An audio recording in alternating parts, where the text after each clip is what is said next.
Bismillahirrahmanirrahim. Assalamualaikum warahmatullahi wabarakatuh. Innal hamdalillah nahmaduhu wa nasta'inuhu wa nastaghfiruh wa na'udzubillah min sururi anfusina wa min sayyiati a'malina may yahdihillahu fala mudhillalah wa may yudlil fala hadiyalah. Allahumma shalli wa sallim ala Rasulillah wa ala alihi wa ashabihi wa mawalah amma ba'da. Sahabat sekalian yang dirahmati oleh Allah, kita bersyukur kepada Allah. Pada hari yang ke-29 ini kita masih diberikan kesehatan oleh Allah, diberikan keselamatan oleh Allah, juga kekuatan iman oleh Allah untuk bisa tetap beribadah di bulan suci ini. Semoga seluruh ibadah-ibadah kita, doa-doa kita, hajat-hajat kita semuanya dikabulkan oleh Allah Subhanahu wa taala. Amin Allahumma amin. Shalawat dan salam juga kita sampaikan kepada Nabi Muhammad SAW. Semoga nantinya kita adalah orang-orang yang bersamanya di dalam surganya Allah. Amin Allahumma amin. Baik, sahabat sekalian yang dirahmati oleh Allah, tidak terasa meskipun kita di rumah saja karena pandemi corona ini, Ramadan segera meninggalkan kita. Tentu ada kesedihan yang mendalam di dalam hati kita. Akankah kita bertemu lagi dengan bulan Ramadan tahun depan? Ataukah ini Ramadan terakhir bagi kita? Dan hari ini adalah hari ke-29.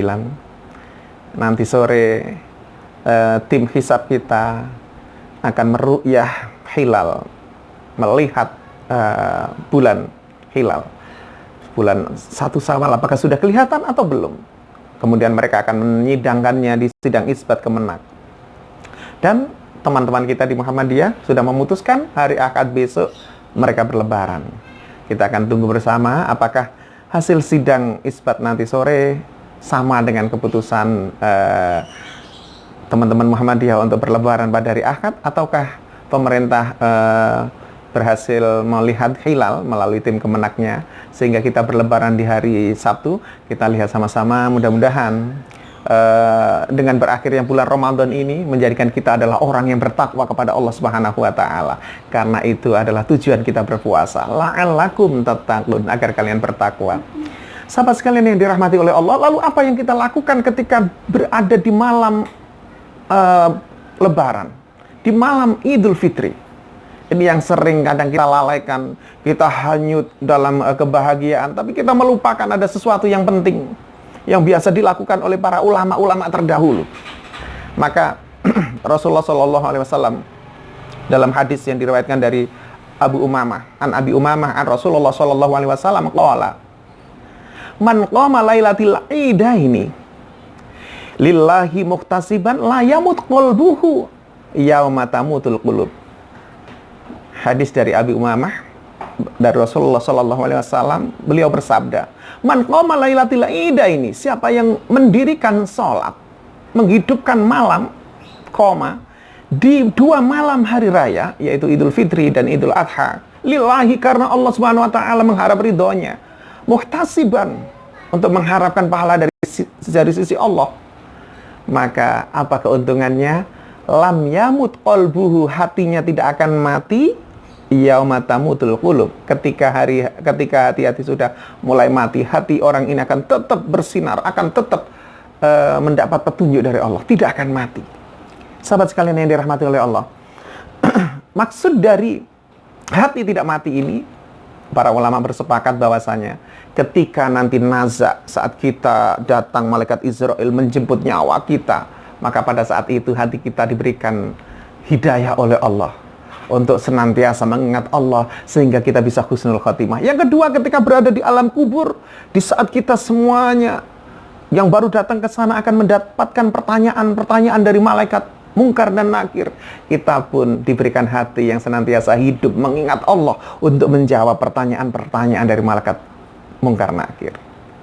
Dan begitu juga ketika nanti sedang di hari kiamat, kita pun hati kita senantiasa ingat, tetap hidup mengingat Allah Subhanahu wa taala. Itu adalah keuntungan apabila kita ketika malam Lebaran, malam Idul Fitri, malam Idul Adha, kita mendirikan dan menghidupkan malam Lebaran. Lalu bagaimana cara mendirikan dan menghidupkan malam Lebaran? Ada 3 cara. Yang pertama adalah kita mengisinya selain dengan takbir, tahmid, tahlil, kita juga mendirikan sholat, kita juga melakukan zikir, mengingat Allah sepanjang malam. Cara yang kedua adalah sebagaimana yang diriwayatkan oleh Imam Syafi'i.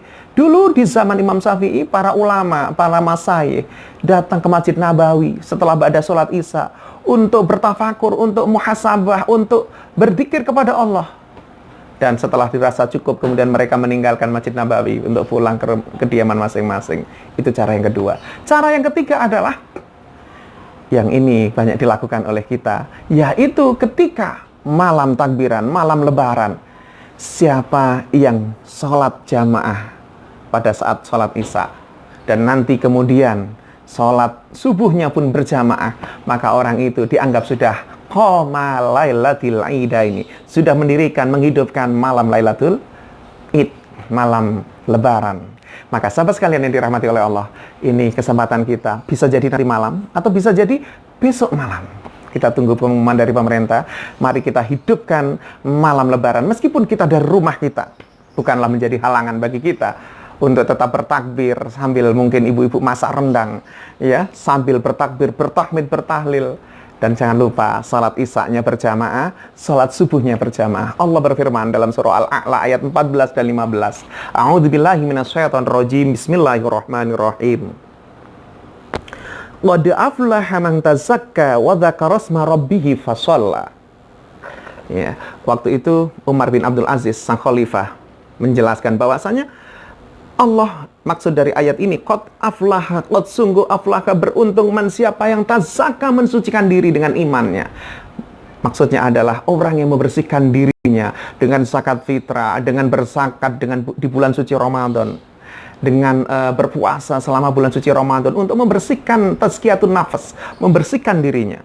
Setelah itu wa dzakara asma rabbih, dan dia mengingat nama Tuhannya, mengingat Allah, berzikir sepanjang malam Idul Fitri, ya, untuk selalu bertakbir, bertahmid, bertahlil kepada Allah, memuji kebesaran Allah sebagai rasa syukur kita karena Allah sudah memberikan nikmat iman, nikmat kesehatan sehingga kita bisa berpuasa sepanjang bulan Ramadan ini.